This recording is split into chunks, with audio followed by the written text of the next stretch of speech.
Bien, debemos expresar en lenguaje matemático los 5 intervalos que aparecen en la lámina. Deberíamos hacerlo de memoria, pero vamos a ir pasito a paso. Mirad. Intervalo cerrado de 1 a 5.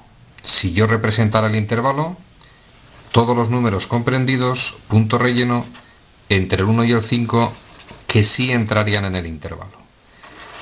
Esa parte se corresponde al intervalo. Expresamos el lenguaje matemático. En el fondo expresa un conjunto de números. Todos los números reales comprendidos entre el 1 y el 5. Detalle. Todos los números que están entre 1 y 5 son mayores que 1 y a la vez menores que 5.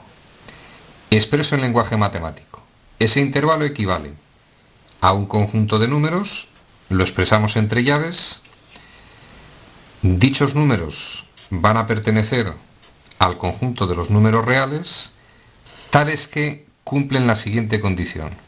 Dichos números, simbolizados con X, van a ser todos ellos mayores o iguales que el 1, esos números mayores o iguales que el 1, y dichos números a la vez deben ser menores o iguales que el 5.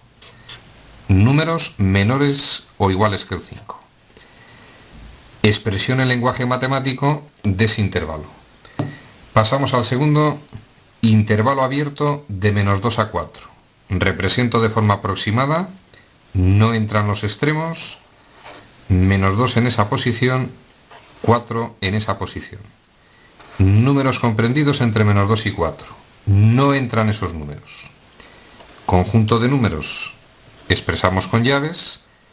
Números que simbolizo con la letra X, pertenecientes a los números reales, tales que, condición que cumplen esos números, números mayores que -2 y a la vez menores que 4. Números menores que 4.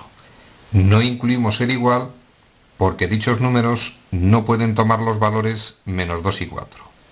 Intervalo abierto, no entran dentro del intervalo. Pasamos al tercer intervalo, cerrado por la izquierda, abierto por la derecha. Represento en la recta. De forma aproximada, el 0 estaría por la izquierda y el 3 que no entra, punto hueco, por la derecha. Expresamos el lenguaje matemático. Conjunto de números, unas llaves, simbolizados con la letra X, pertenecientes a los reales, tales que dichos números cumplen la condición mayores o iguales que el 0, mayores o iguales que el 0 y menores que el 3. Vamos a recordar un detalle porque a alguien le puede generar confusión. Este símbolo matemático tiene dos lecturas. Leído en este sentido, de izquierda a derecha, expresa que el 0 es menor o igual que dichos números y también expresa que dichos números son mayores o iguales que el 0. Vamos con el siguiente intervalo, abierto por la izquierda, cerrado por la derecha. Represento en la recta el 2 que no entra en la parte izquierda, el 4 parte derecha sí entra en el intervalo.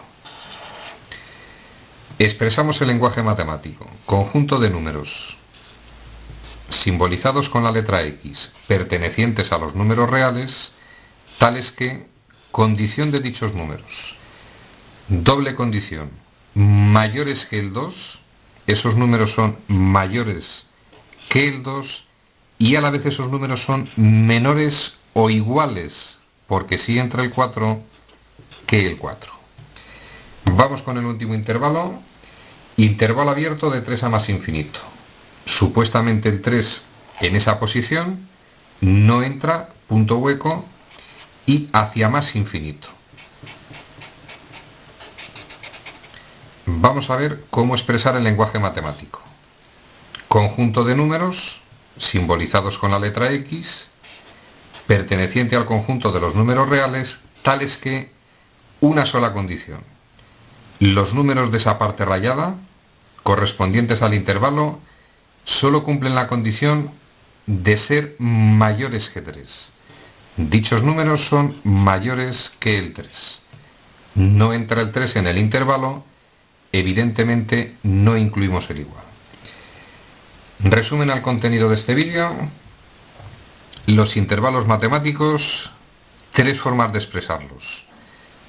La forma tradicional, mediante corchete y paréntesis, representados gráficamente en la recta real, o mediante este lenguaje matemático al que nos debemos ir acostumbrando.